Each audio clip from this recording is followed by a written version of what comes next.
João, capítulo 15. Vou ler do versículo de número 1 até o número 14.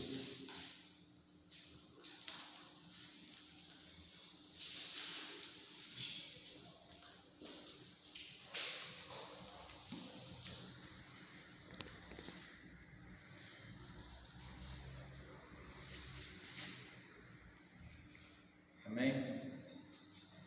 João 15, versículo 1 até o 14.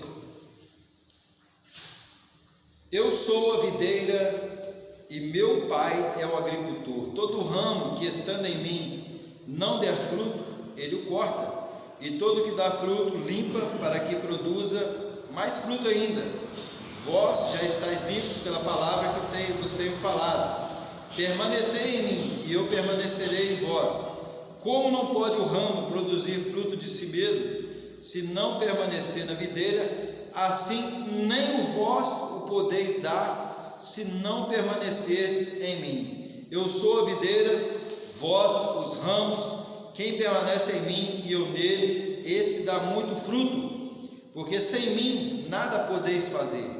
Se alguém não permanecer em mim, será lançado fora, à semelhança do ramo, e secará, e o apanham, o lançam no fogo, e o queimam. Se permanecerdes em mim, e as minhas palavras permanecerem em vós, pedireis o que quiserdes, e vos será feito. Nisto é glorificado meu Pai que está nos céus.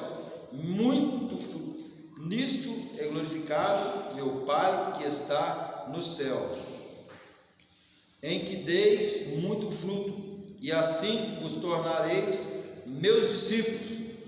Como o Pai me amou, também eu vos amei. Permanecei no meu amor. Se guardardes os meus mandamentos, permanecereis no meu amor, assim como também eu tenho guardado os mandamentos de meu Pai, e no seu amor permaneço. Tenho-vos dito essas coisas para que o meu gozo esteja em vós, e o vosso gozo seja completo. Meu mandamento é este: que vos ameis uns aos outros, assim como eu vos amei. Ninguém tem maior amor do que este, de dar a alguém a sua própria vida em favor dos seus amigos. Vós sois meus amigos, se fazeis o que vos mando. Feche seus olhos, vamos orar ao Senhor. Pai, nós oramos a Ti neste momento, e que o Teu Espírito Santo, que já está em nós, venha trazer a revelação dessa palavra, venha ministrar aos nossos ouvidos aquilo que nós precisamos entender acerca do Teu reino, e que a Tua bênção esteja sobre nós, em nome de Jesus. Amém? Pergunta para nós nessa noite, quem é Jesus, de acordo com o texto, e quem somos nós? Aqui Jesus diz que Ele é a videira verdadeira, e nós somos os ramos, nós somos as varas. Ele disse que a vontade do Pai em nosso favor é que nós sejamos produtivos, que nós possamos dar muitos frutos. Então os planos e projetos do Senhor para nós incluem uma vida frutífera. Somos chamados para produzir, para gerar e multiplicar. Desde o princípio foi assim.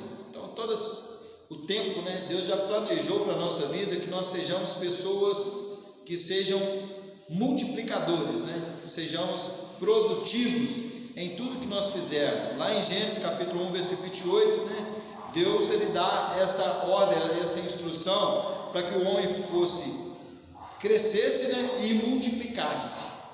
Então não é para ficar parado, não é para ficar estabilizado, não é para ficar estático, sem produtividade, mas o objetivo de Deus é que nós sejamos produtivos na obra do Senhor, naquilo que Deus tem confiado para cada um de nós. Ele requer de nós isso mesmo, uma produtividade. Nós não podemos ficar limitados ao tempo ou às circunstâncias que estão ao nosso redor sem fazer nada. Tem muita gente parada na igreja pensando: o que eu vou fazer para agradar a Deus? Tem muita coisa para você fazer. Então nós temos que estar disponíveis para que o crescimento, que é a palavra-chave, para o nosso desenvolvimento diante do Senhor, ele aconteça verdadeiramente na nossa vida. Que nós possamos crescer, mas é preciso nos desenvolvermos a cada dia na obra do Senhor. Então a nossa ligação com Deus vai determinar a que nível de crescimento nós iremos chegar. Quanto mais ligados a Deus, quanto mais conectados nele, quanto mais dependentes dele, quanto mais nós estivermos disponíveis para fazer sua obra, mais nós iremos crescer e multiplicar, de acordo com a vontade e o querer do nosso Deus. Então o que conta é a nossa atitude de querer crescer. Quantos querem crescer? Então é necessário que todos nós queiramos esse crescimento, porque não vem de uma forma assim, sem que nós queiramos. Tudo acontece na nossa vida, depende do nosso querer. Eu quero ter mais intimidade com Deus, já é um querer, uma vontade minha. Eu quero ter mais conhecimento de Deus, é um outro desejo, uma outra vontade minha. Mas eu tenho que ter a atitude, eu quero me aproximar mais de Deus, e aí você tem que fazer algo para que você se torne mais próximo de Deus, seja nas orações, seja no estudo da palavra, seja no conhecimento ou de uma aplicação maior em estudar a palavra de Deus. Isso é algo que tem que ser motivado a cada dia na sua vida, para que você possa experimentar coisas ainda maiores de Deus. Crescer depende de duas coisas: depende de esforço e perseverança. Não adianta você querer fazer tudo num dia só e depois parar. Depende do esforço. Se você ficar só parado querendo que aconteça, também não irá acontecer. Você tem que se esforçar, romper barreiras que podem surgir na sua frente. Então é necessário um investimento em conhecimento e busca de Deus, que devem ser as principais metas na sua vida. Então essa busca de Deus na sua vida deve ser algo que tenha como um foco, uma direção. Eu quero buscar mais de Deus, eu quero me desenvolver, eu quero ser mais aplicado às coisas que Deus tem para a minha vida.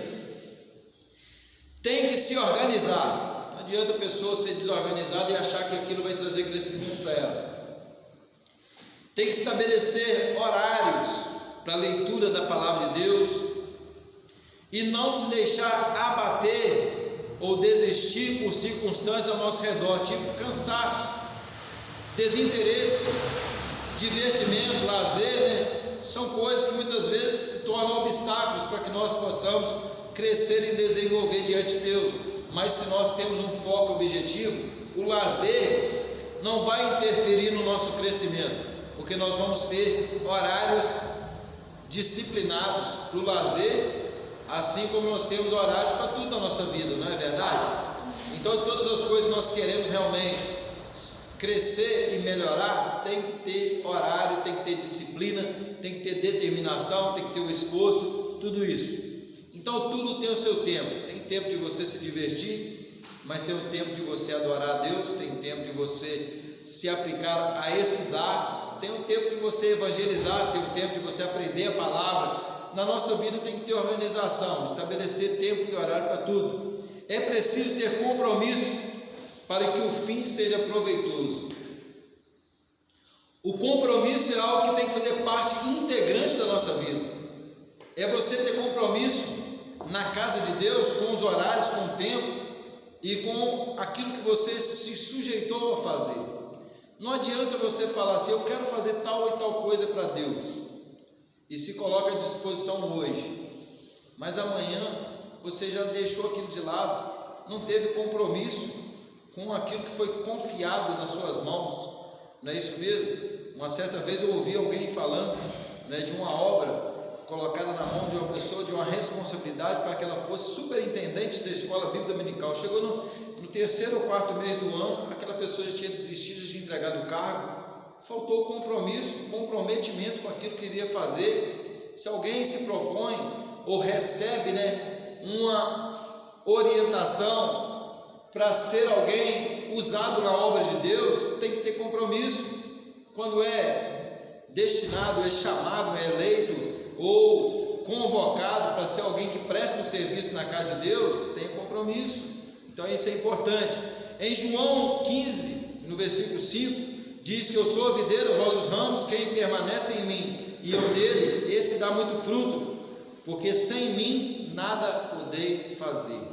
Então é dependência do Senhor. Sem Ele, nada do que nós propusermos, estabelecermos, poderá dar resultado se nós não estivermos com a presença do Senhor em nós. Então tem que estar sempre dependente da ação dele em nós. Somos movidos por Ele, e sem Ele o que fizermos não dá um fim proveitoso.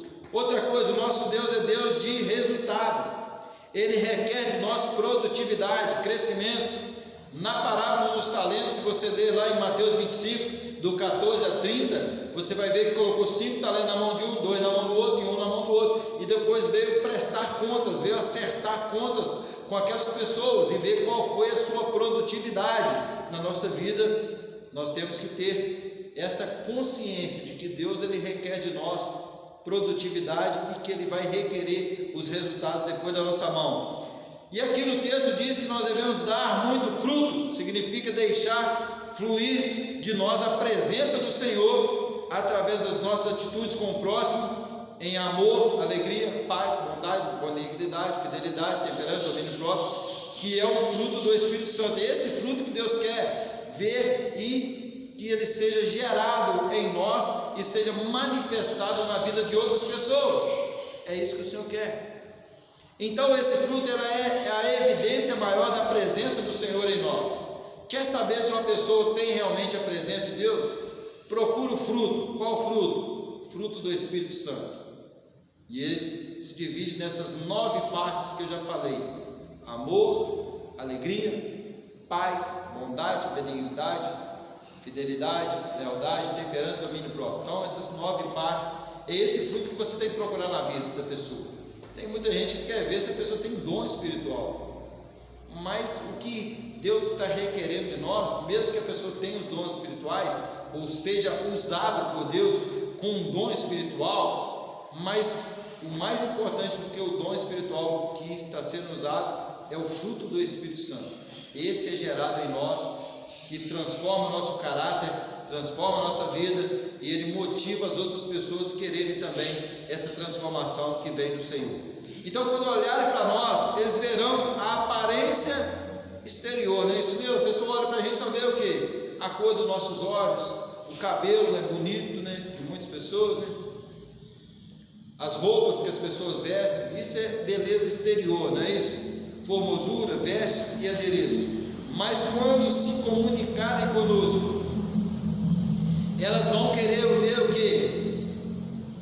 Se esta essência chamada fruto do Espírito Santo, ela está em nós, e a essência do amor de Deus revelada através da nossa vida, que é por isso que Jesus disse que Ele é a videira, nós somos as varas, e Ele quer que nós sejamos árvores e varas, né, frutíferas diante da presença do Senhor. E o fruto, como eu já disse, é a manifestação do amor de Deus através da presença do Espírito Santo demonstrada em nós e que se propaga na vida de outras pessoas. E eu creio que Deus está chamando você nessa noite para ser alguém que vai gerar muito fruto diante da presença dele. Amém? Vamos orar. Pai, nós oramos a Ti neste momento e cremos que a Tua igreja que está aqui reunida são pessoas que estão recebendo da parte do Senhor uma unção diferente nessa noite, uma unção de produtividade, mas também uma unção, meu Pai, de perseverança e um compromisso com a obra e com a casa do Senhor, para que o Evangelho do Senhor Jesus Cristo seja propagado através de nós e que a Tua bênção e o Teu milagre continue e permaneça sobre a vida de cada um. Nós oramos assim e cremos no agir do Senhor e Te agradecemos em nome do Senhor Jesus. Quantos receberam, diga amém. Glória a Deus.